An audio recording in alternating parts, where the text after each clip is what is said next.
Chica de Mayo event was in partnership with our local retailer, River's Edge, and they actually had hired a female angler, and she was really interested in promoting women in the sport of fishing. We had a desire to grow women in fishing, so we partnered.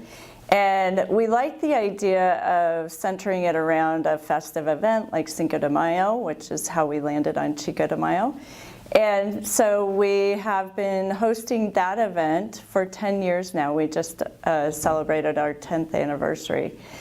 We wanted to do that first and foremost to help women be more comfortable in fly shops, to find their way around, and to help them understand what products were out there, how things should fit, give them the opportunity to cast fly rods and to learn about entomology, just whatever workshop we could help them to better understand the sport and the activity. This last year we had over 200 women participate, so we continue to see strength and growth, and we know that if we invite women and make it a comfortable, fun environment, that they'll come. This year we actually launched Women Are Fly event. So we did this with trouts in Denver, Colorado.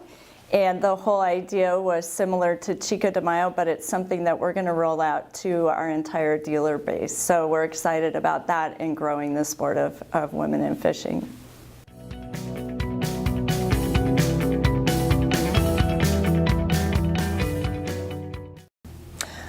Women are important to fishing because it's a sport that is not gender specific. Anyone can do it.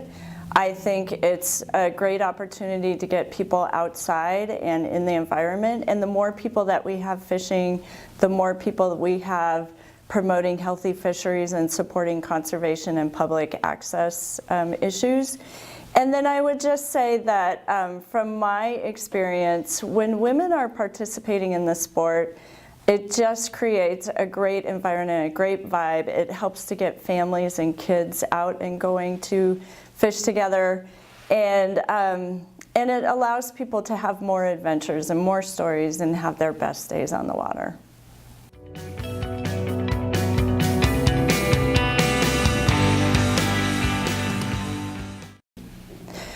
Well, in my history of being in the industry, we have seen these, it's been cyclical, and we'll see times that the interest in attracting more women to the sport rises. I think at this point we are at a pivotal moment where we can really attract more women and keep them engaged in the sport. I think that more retailers are interested in doing that. And I think more manufacturers really have a desire to grow women and families in the sport of fly fishing and in fishing in general. So I think even though we've seen this happen before, I think that this time there's much more interest and desire to make it stick. And there's more women in the industry, in manufacturing roles, in retailer roles. So I think we have the opportunity to really make that happen and create an environment that it does hold, and we grow the sport.